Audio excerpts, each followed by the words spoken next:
Good afternoon, colleagues, and welcome to the UKZN-ECHO Outreach Platform. I'm Sarita Ramklas, and I'm the manager of the UKZN Outreach Platform in the School of Medicine. So the platform is a collaboration amongst the School of Medicine, the KwaZulu-Natal Department of Health, ECHO India, and the ECHO Institute at the University of New Mexico in Albuquerque. The collaboration enables specialist faculty from the School of Medicine to exchange knowledge with healthcare workers within KZN and beyond to improve patient outcomes and quality of life. So today's session, titled Trauma, What's New?, is hosted by the Department of General Surgery. The session will be led by Professor Timothy Hardcastle. And before I hand over to Prof. Hardcastle to present an overview of the session and to introduce our guest speakers, allow me to share points of video conferencing etiquette. Please ensure that your name is visible in the participant list on Zoom. Keep your microphone on mute when not speaking. Raise your hands or post your questions in the chat during the Q&A. Prof. Hardcastle, the floor is yours. Thank you very much, Dr. Ramklas, and welcome everybody to this, the second of the sessions that the Trauma Unit is hosting through the Department of Surgery. We have two topics for you today. Firstly, we're going to ask Dr. Feroz Ganchi, who is one of my subspecialist colleagues at Albert Lutuli, to address and update us on what's new in trauma, because the ATLS 11th edition was released about 4 weeks ago. And there's quite a number of changes. The ATLS approach has moved from being very didactic to being very much more evidence-informed, evidence-based, and moving with the changes in the science. So there are some significant changes that he'll address. And then our second speaker is going to be Dr. Patu Zondi. She is the newly appointed head of the in-process Department of Sports Medicine. So she's at this stage the sole member of the department and is tasked with setting that department up. And she and I both are involved with World Rugby as match day doctors. And what I've asked her to speak to us on is something that's very common and is a trauma on its own, but not one that we really cover under the major trauma. And that's the issues around concussion and management of concussion. And there's a lot that is new in the management of concussion. So Dr. Ganchi will go first, Dr. Zondi will follow, and then we will take our questions and answer session. So Feroz, over to you. Thanks, Prof. Good afternoon, everybody. Welcome to our session. As Professor Hardcastle alluded to, we're going to talk about the ATLS 11th edition and what changes have been implemented with regards to this. As we know, ATLS is the benchmark for managing trauma in the acute stages. It's been around for years and years and years. And what they do from time to time is they update. Okay. And this is one of their big updates now, the ATLS 11th edition. Let's go there. Yeah, there we go. Okay, that's perfect. Okay, so the ATLS 11th edition compendium of changes, it's the most recent update, will be implemented in South Africa from 2026. That means we start teaching the new 11th edition from January of 2026. It's a 20-page compendium of changes, yeah. So unfortunately, we're not going to be able to get through all of them, but I'll try and focus mainly on the clinical changes, yeah.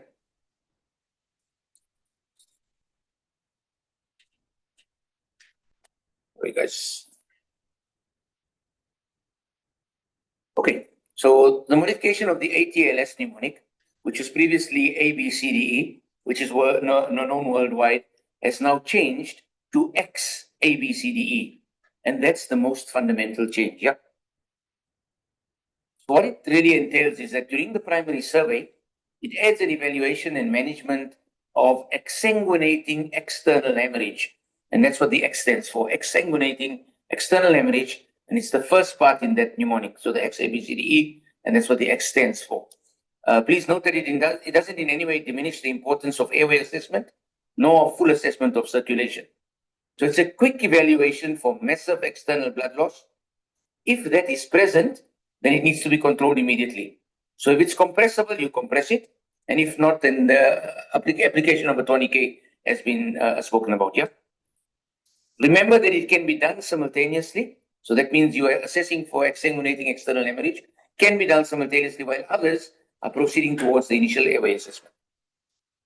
Okay, let's move on to the airway part now. So RSI, rapid sequence induction. The concept of applying basic airway maneuvers while initiating volume resuscitation prior to the administration of the RSI medications to the hypotensive patient has now been introduced. So you do the basic airway things. It gives you time to initiate volume resuscitation, and then you give your RSI medication. Right? So there's also the issue of temporary adjunctive administration of a vasopressor in these same hypotensive patients to counter the effects of the rapid sequence induction medications. All right. Another change, communication issues.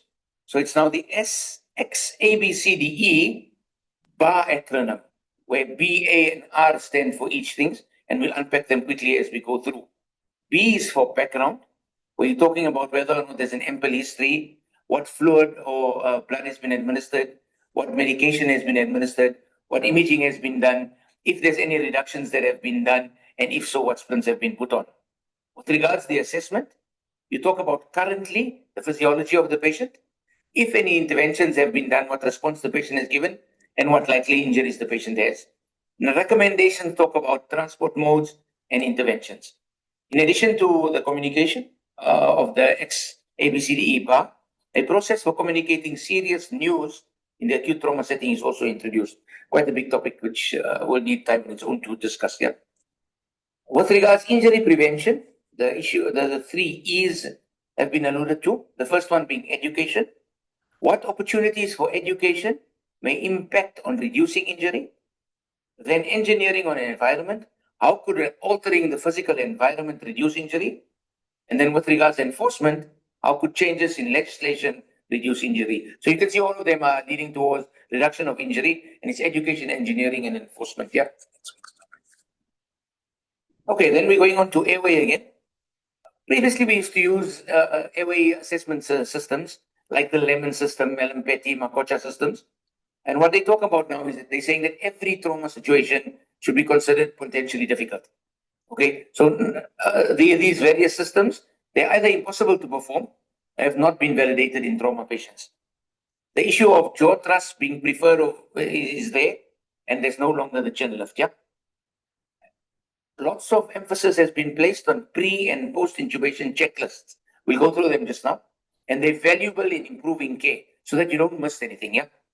Another important point is plan for failure. So have a plan B and a plan C and a plan D so that if your first attempt, which you try and make your best attempt at intubation, fails, you have a fallback onto. Indications for airway management. So thus, not all patients need their airway interfered with. Yeah, these are the areas again falling under the categories of A, B, C, D, E of patients that will need airways to be put. So you're talking about establishing a definitive airway. Yeah. So airway regarding that is a partial or complete airway obstruction, and an anticipated or impending airway obstruction. Okay. With regards to breathing, severe chest injury with respiratory failure, significant hypoxia, and hypercapnia. So not oxygenating adequately or not ventilating adequately. Circulation is a patient with altered mental status, yeah, due to shock. Disability, Glasgow Coma scale of 8 or less. And exposure, patients that have sustained high percentage body surface area burns. So these are the patients that will need for you to secure a definitive airway. The term rapid sequence in the intubation has been refined and now references the rapidity of the medication effects and not how quickly you put the tube in. Okay, so the technique is preferred for the trauma scenarios. As we spoke about earlier, volume resuscitation should be started while you're doing your basic airway maneuvers. And then the bolusing of the vasopressors also, that's to counter the effects of the RSI, giving the patient's hypotension. The preferred way of intubating, video laryngoscopes, if obviously available, and pre-oxygenation should be performed when time allows. Okay, this is one of the checklists. If you go through it on the left-hand side, the two columns are pre-intubation.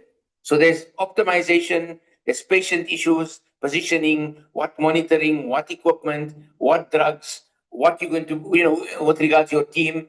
After the tube's in, you go A, B, C, D, E. Is the airway okay? Is breathing sorted? Circulation fine? Disability and environment. The intention of this is to try and make sure that you don't forget anything. And also, if you're running into trouble, you've always got backups built into the system. Okay, this is the Queen Elizabeth Hospital ICU intubation checklist. So this is your team. This is what you're going to allocate to this person. This is what they're going to do. This is the patient. With regards to the patient, he's got IVI lines. His position is optimal. You aspirated on his entry tube to make sure it's open. With regards to your equipment, what equipment do you have available? Have you checked all your equipment? Is it easily available? And then regards to drugs.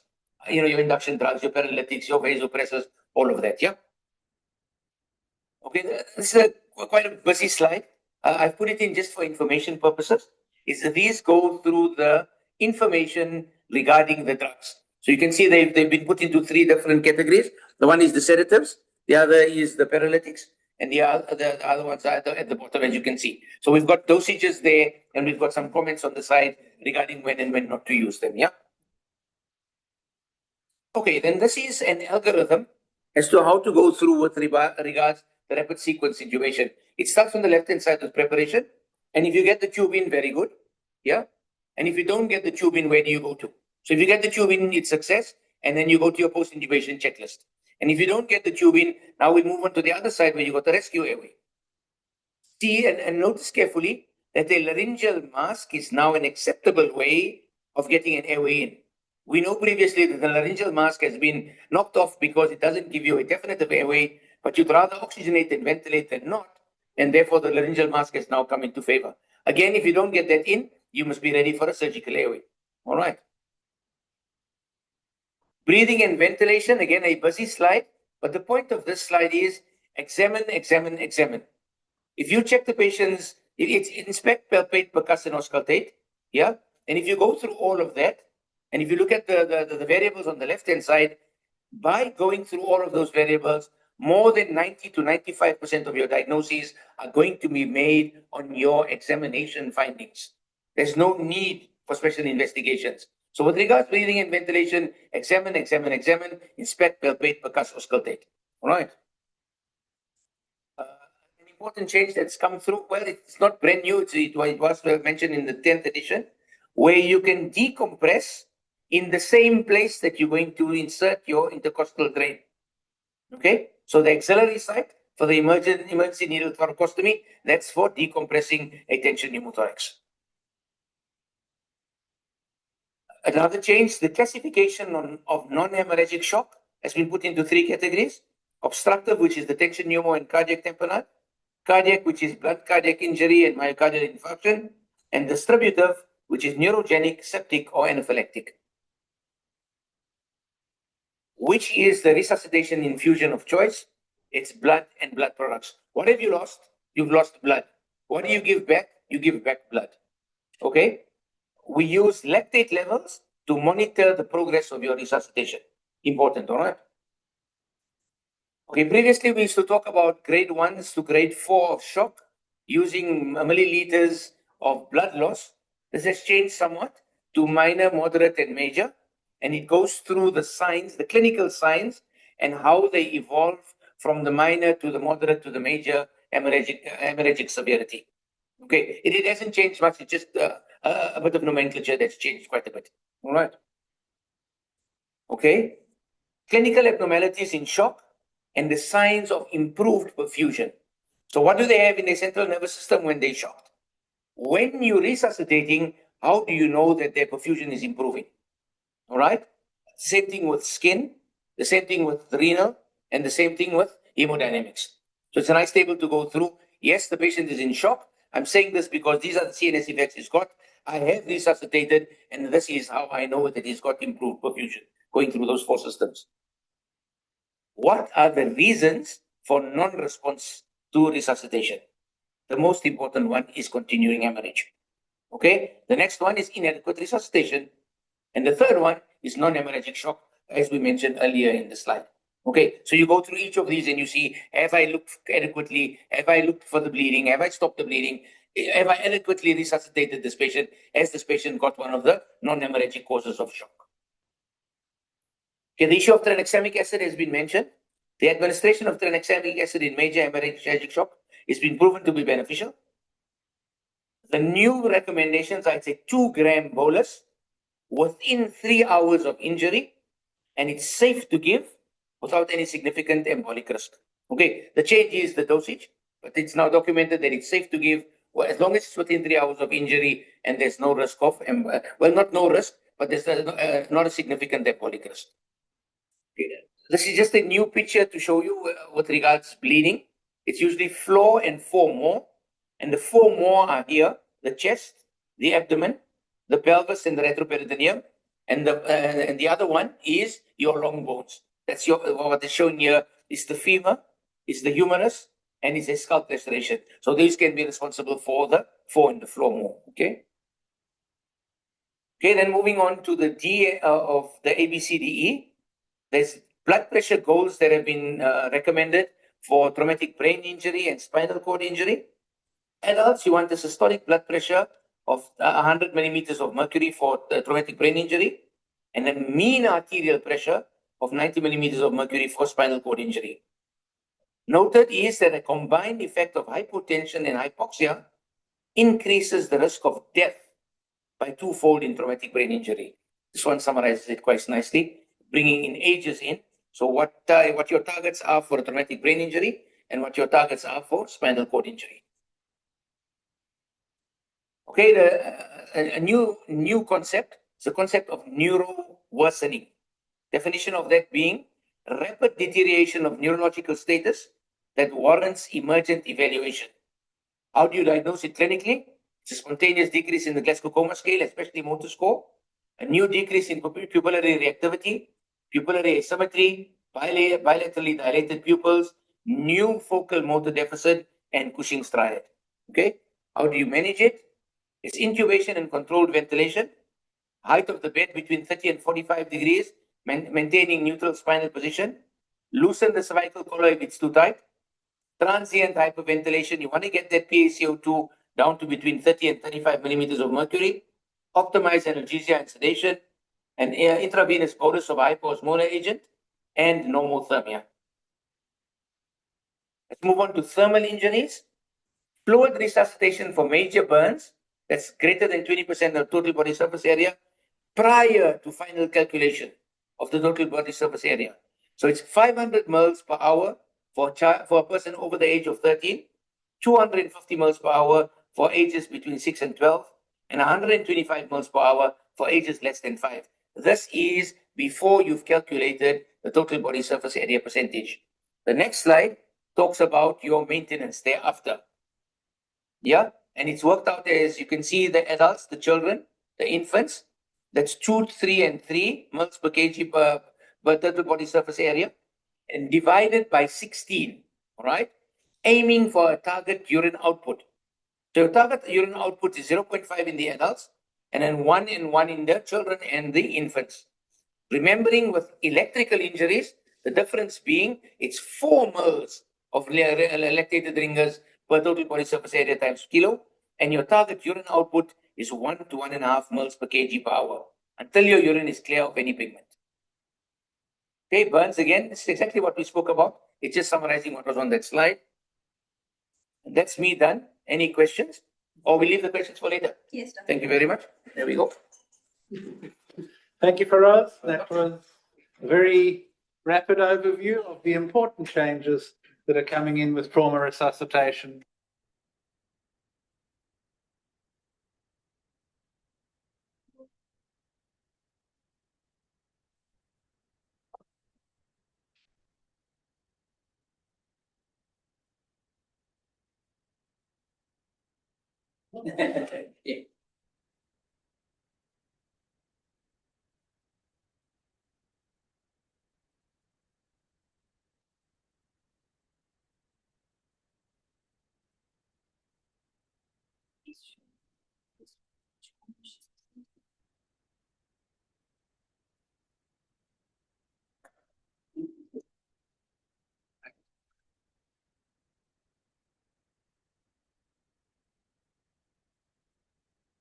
All right, good afternoon, colleagues. Thank you very much for the opportunity to join you today to share some updates from the field of sport and exercise medicine. So this afternoon, particularly, we're speaking about sports-related concussion, an area that has received a lot of attention in the past few years, in fact, decades. And this attention has obviously resulted in a lot of research being done, which has consequently changed the way that we understand concussion and certainly how we diagnose and manage it. And so my aim today is to share some of these updates, specifically and most recently that were consolidated at a 2022 consensus meeting. And I'd like to do so in a way that is clinically meaningful to you in practice, understanding that you're not necessarily sport and exercise medicine physicians. In the sporting context, concussion is relevant because of its incidence. And so I'm just going to start with the burden. The incidence of concussion as a sporting injury is anywhere between 5 and 15%. And of course, that differs depending on the sport that you're involved in. So the increased incidence in contact to collision sports, and certainly increased incidence as well in adolescent sports, so depending on the age that you're in. But despite this burden, there is still inconsistent recognition or way in which we recognize and manage concussion, both in the clinical setting and certainly in sporting environments. So there's a lot of work that we still need to do in our field to educate stakeholders and then, of course, upskill where appropriate. As I've mentioned, there's been a significant amount of research in recent years, and that has driven a change in practice. So it's important that we then communicate this paradigm shift and start to disseminate this information, which is what we're doing today. Now, I understand that most people that are listening to this call are not necessarily sport and exercise medicine physicians. However, what I also understand is many of you are working either in general practice or, of course, in casualties or emergency rooms. And I'm acutely aware that you do encounter sports-related concussion. In fact, sport-related concussion probably constitutes about, depending on the casualty that you work in, anywhere between 10 to 25% of the traumatic brain injuries that you do see. And as I say, that very much depends on which casualty you work in or what setting you work in as a GP. And so it's important, obviously, that if you are encountering this, you are upskilled and you're well informed in terms of the latest best practice. Fundamentally, what's also important is that you're often the first people who will see these individuals, because most people who are participating in sports don't have the benefit of the luxury of having a sport and exercise medicine physician field side during training or even during practices. And so when concussion does occur, what happens is the coach or the mother will bring the child to casualty or to their GP for an assessment. And so your early decision will shape the outcome of that injury and certainly that rehabilitation process. Concussion is too big a topic for me to go through everything. So similar to this previous speaker, what I'd really like to do is just share with you what is new in terms of how we manage concussion. And a lot of what I'm going to speak to is really well articulated and summarized in this consensus statement that I've got on the screen right now. And that consensus statement was, as I said, produced following a consensus meeting in October 2022 that took place in Amsterdam. Really what I'm going to do over my short time with you is just cover what's new specifically in the way that we understand concussion, in prevention strategies, in how we diagnose and manage concussion, and then certainly in how we approach treatment and return to sport. So kicking off with understanding then, we've known for a while, of course, that sports concussion is a traumatic brain injury, and it very much occurs as a result of direct impact either to the head, to the neck, or the body, which results in forces being transmitted to or through the brain. That in turn results in a pathophysiological cascade that involves an acute ionic and metabolic crisis. It involves neurotransmitter disruption. It may involve structural damage and changes to the axon. It might influence cerebral blood flow, and it certainly causes neuroinflammatory response. That then presents clinically either immediately, so in the first few minutes following the injury, or over a period of hours. And so what's significant about this understanding really is that we now know that the diagnosis and the assessment of concussion cannot occur at a single point in time. It needs to take place over a series of assessments. What's also important, what's also evolved in terms of our understanding of concussion, is knowing that concussion is not a single homogeneous injury, but that it involves multiple domains. So it might involve, the ocular system, it might involve cervicogenic signs, cognitive signs. There might be symptoms related to the headache, affective symptoms, and certainly it might also influence the vestibular domain. Now, the significance of this is once we understand that there might be multiple domains involved, how we now manage concussion at the onset is that it allows us to classify by subtype. And that's an important shift that's happened, this classification by subtype. It's an important shift because of the specificity with which we are now naming a concussion, and certainly also because it then influences how we treat and specifically targeted treatment that is aimed at the specific domain that is affected. What you can also appreciate, of course, is that if there's a possibility that so many domains are affected, then it stands to reason that no two concussions are identical, right? And so one individual might sustain two concussions that look very different, and certainly two different individuals might also sustain a concussion that affects different domains, affects domains with different extents or severities, and therefore recovery will also be different. And again, this emphasizes or underscores one of the shifts is that we now support targeted rehabilitation that is specific to subtypes. So the key message here is that concussion is no longer recognized as a one-size-fits-all and is no longer treated as a one-size-fits-all. The other significant paradigm shift really comes in terms of prevention strategies and the understanding and acknowledgement that system-level changes have a more significant impact on risk reduction than equipment does. And so if you follow any sports, you'll have noticed that across various sports, there have been changes in the rules of the game or policies that determine what happens during training. As an example, with rugby union specifically, there are now rules and policies that influence tackle heights. And what we've seen since the introduction of those rules is a 60% reduction in head-to-head contact injuries. In ice hockey, which is played abroad, they introduced a ban of what they call body checking in 2013. And body checking takes place when you put your body in front of the opposition player so that they can't get past you or they can't reach the puck. And that's as well what they've seen since introduction of that restriction in body banding is up to a 65% reduction in concussion incidents. There have also been policy changes that have been introduced that influence what happens during training. So reducing contact time during training, ensuring early removal from play, and these two have seen significant results in terms of reducing contact injuries during training. Another area that's received increasing attention and where we're seeing a lot of robust evidence is in the value of neuromuscular training.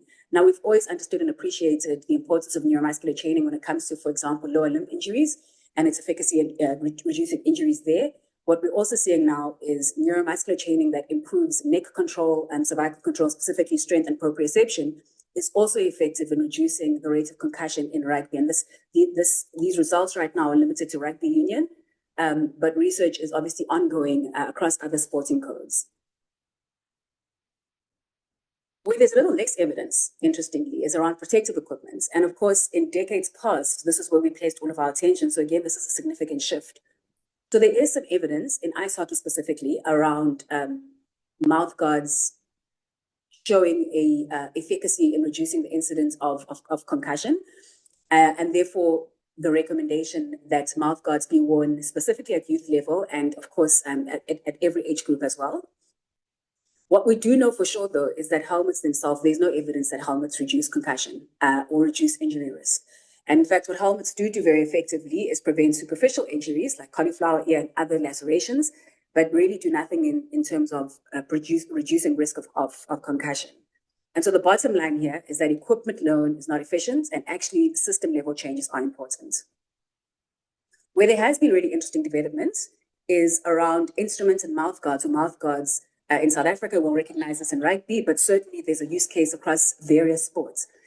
And basically what these are mouth guards that have got a specific technology like accelerometers, gyrometers that are inbuilt. And essentially what they do is they measure forces. So they measure rotational, directional forces that go across these mouth guards of the brain.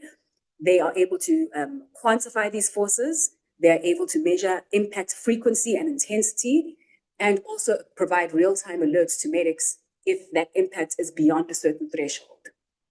What they are not is a diagnostic tool. And that's really important to emphasize. These are not diagnostic tools.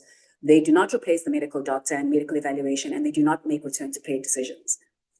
Where we are currently using them strategically, really, is just to explore and support injury prevention decision-making. So now that we're able to monitor and track cumulative exposure, do we need to adjust training drills to decrease the intensity of these drills?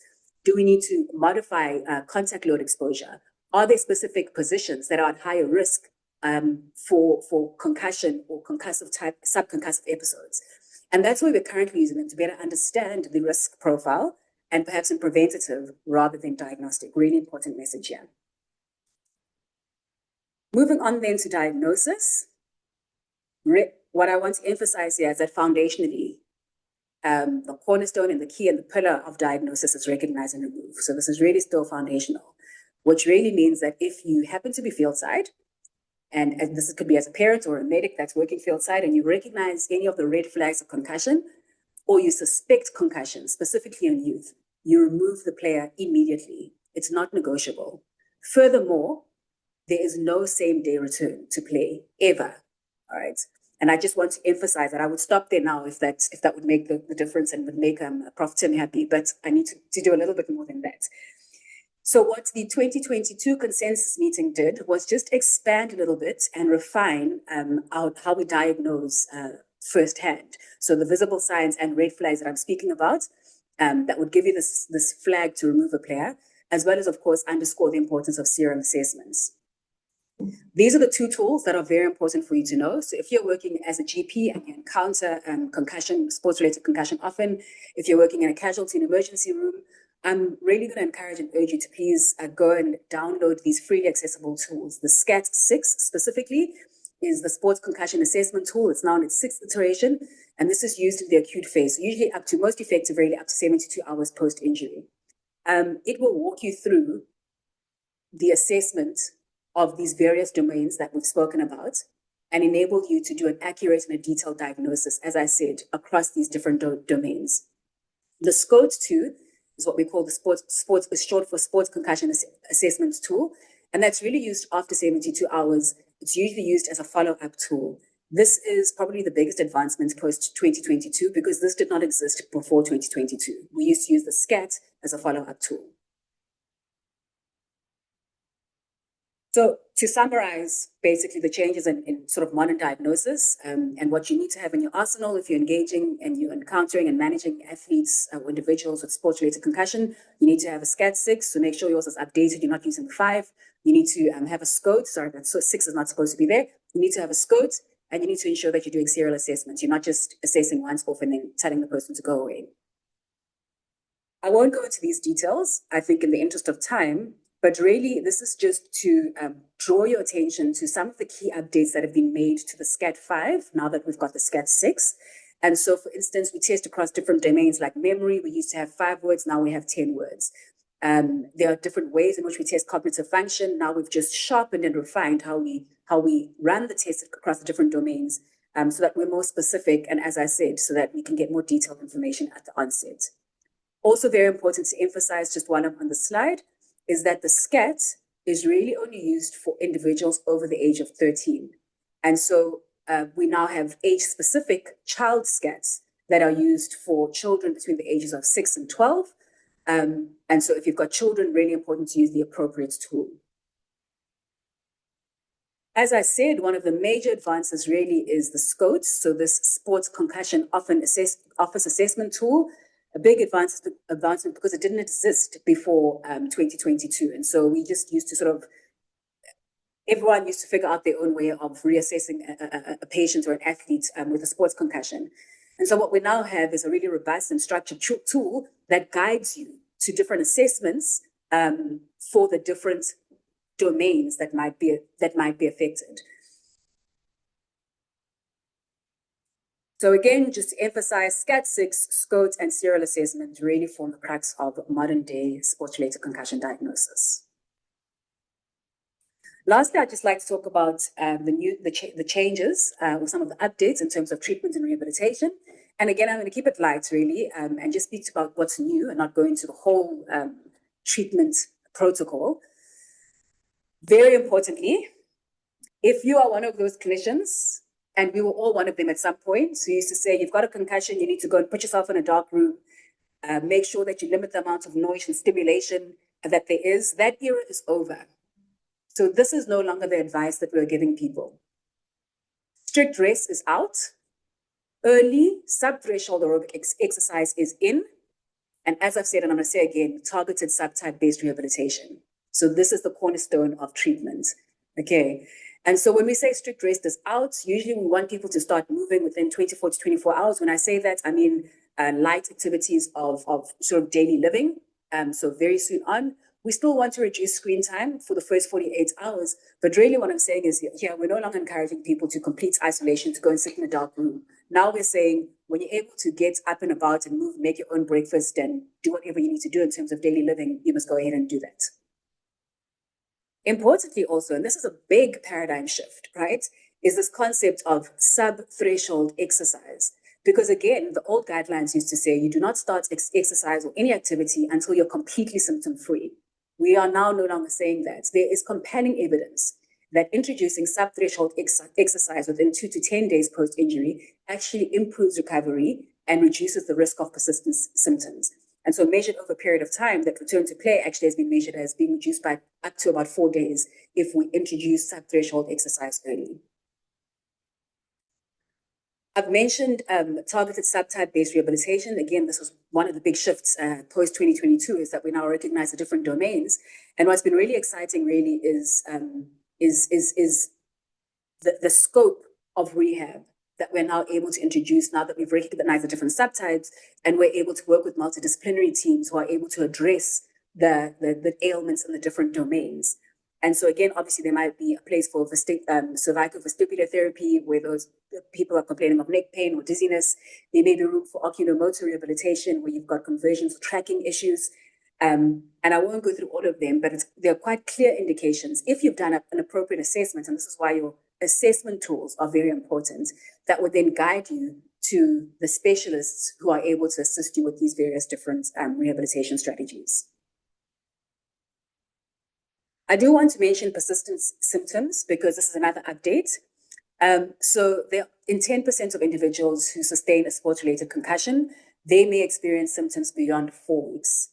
30% of these individuals will complain of cervical or vestibular symptoms. But where before we might have called this post-concussive syndrome, we are now not calling it that, and we're calling it persistent symptoms. And that's a really important change because when we called it post-concussive syndrome, we had a tendency to not further investigate because we assumed that those symptoms were related to the original incident. Naming its persistent symptoms drives a clinician to conduct a multimodal evaluation, which is really important. Again, delve into any subtypes if this has changed or if there is still symptoms in specific subtypes. And then, of course, direct targeted treatment that involves a multidisciplinary team.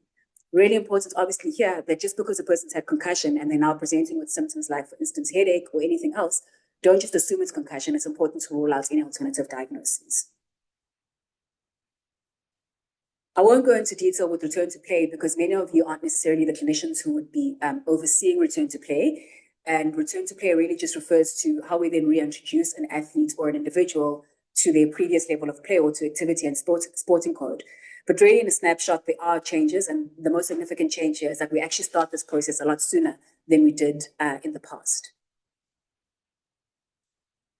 Our return to play protocol in sport is very well structured, and there are numerous resources freely available that can also, if you are a GP who happens to see a lot of athletes, that can guide you through what stage 1 looks like, stage 2, stage 3, stage 4, and stage 5. And again, some of those shifts really in terms of us being able to progress with sub-threshold activity. Really important with this said, I do want to emphasize, we don't rush clearance specifically to contact sports, because long-term brain health does take precedence. So this is in any athlete, specifically the youth athlete, don't rush clearance. So to wrap it up then, over the past few decades, there have been significant changes and sort of an evolution in how we understand sports-related concussion, specifically being able to identify that it is a multi-domain functional brain injury with identifiable subtypes. There's been an evolution and changes in the way that we prevent sports concussion, and an acknowledgement really that system-level changes are particularly effective in terms of prevention strategies. In terms of diagnosis, I've emphasized that anyone who's managing athletes or patients with concussion must be familiar with the SCAT6, with the SCOTE tool, and must offer serial assessments. And then as I've ended off, of course, treatment right now, the big shift here is that we encourage early activity. It's not, strict rest and targeted rehabilitation. Just to land it back to you in terms of what it means to you if you're working in an emergency department, remember your role is critical because you're often the first person who sees these patients. So really important that you have the right tools to be able to make the right assessments and the latest knowledge. With your discharge advice, remember you're the person who decides whether the person is admitted, whether they're referred to specialist, whether they need further investigation, or whether they're discharged. And a big message here that I said, where previously our discharge advice would be to rest until symptom-free, this has now changed, and I want to remind you this. Important for you to know when to refer, both in the acute setting, if you're worried about any red flags, but certainly also when in the patient that has got persistent symptoms. And then just to recognize that you are part of the paradigm shift, and it is important that as much as you must educate yourself, it's also important for you to educate the patient that you're seeing around concussion and what it means to them in terms of their activities. And I'll leave it at that. Thank you, Prof. Right, thank you very much. And we are left with about 10 minutes or so for questions. Yeah, they're going to probably put us on camera now. There we go. So thank you to Faraz and Artu for these very synergistic talks that they've given us. And it's very important to understand that concussion is far more common than we know. And I know you've now addressed sports concussion, but there's a renewed interest also in community concussion. You stand up from picking something out of the cupboard and you bang your head against the other cupboard that the kids left open, or you fall off to the ladder and bang your head and have a concussion. And it's well described that community concussions actually do worse because they get missed and the recoveries are not so good. So all these principles can be applied. And certainly in the major trauma situation, if you don't have a system, if you don't have a plan, you're going to fail. If you have no plan, there's nothing to fall back on. And we all face situations in the trauma resuscitation room or the emergency department where we say, but I haven't seen this before, what now? And that's why it's so important to be up to date. Right. Let's see if there's any questions in the chat or if anybody wants to raise their hand.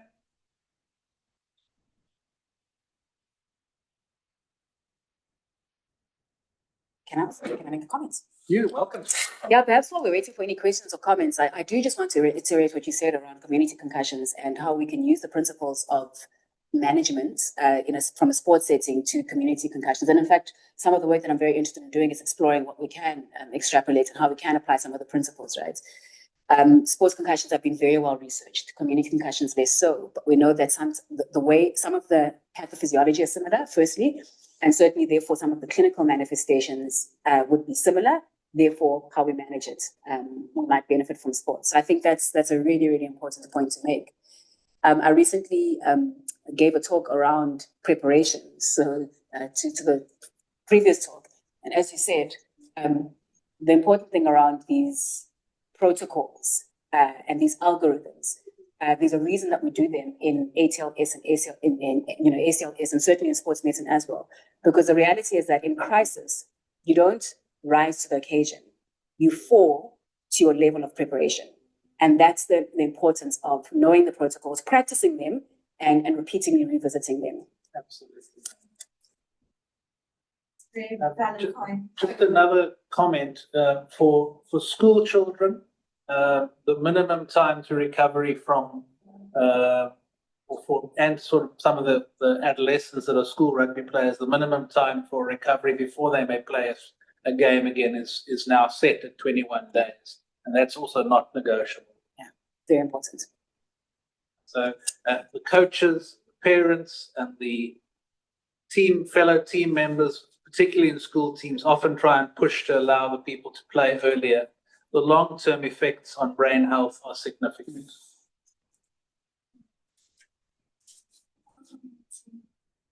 Dr. Mkuna, did you have a question?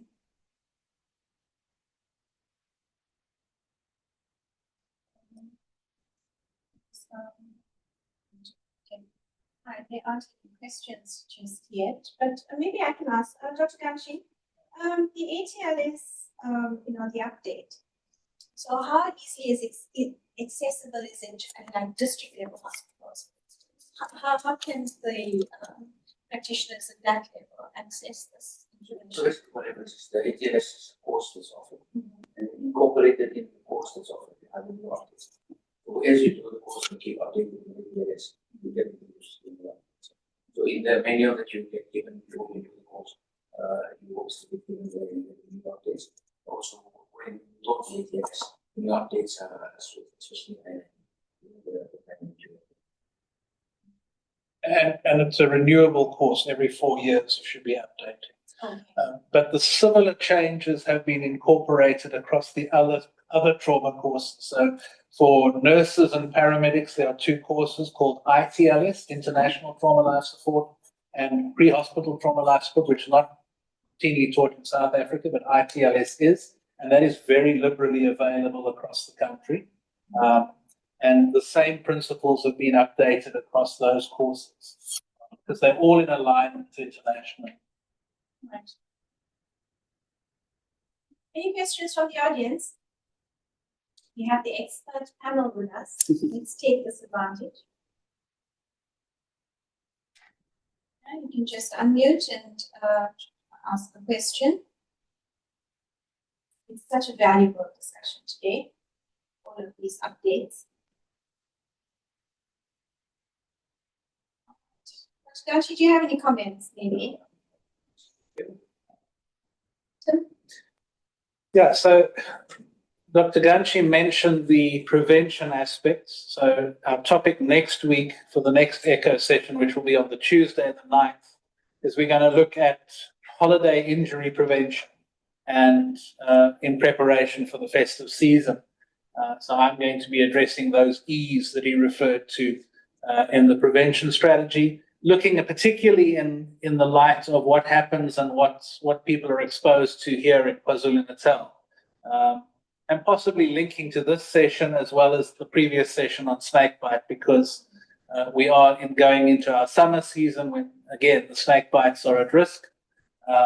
But we also have lots of people who come down to the coast. So we'll be addressing some of the travel issues, the general principles around prevention of injury, and in particular, what can we do to prevent injury over the December period.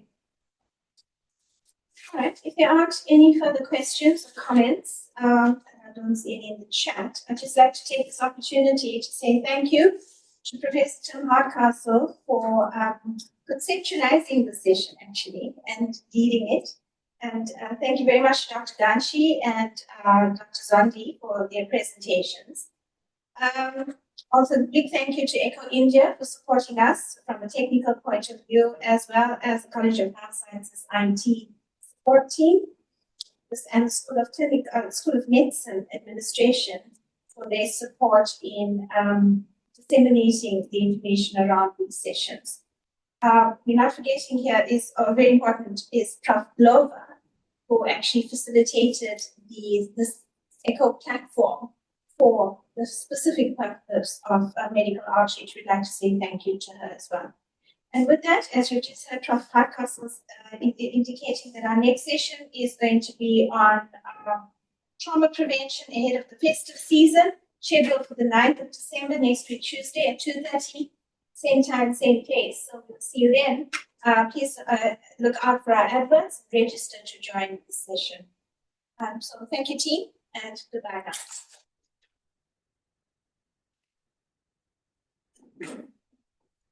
Thank you very much. Thank you both. No, it is Welcome. brilliant. That's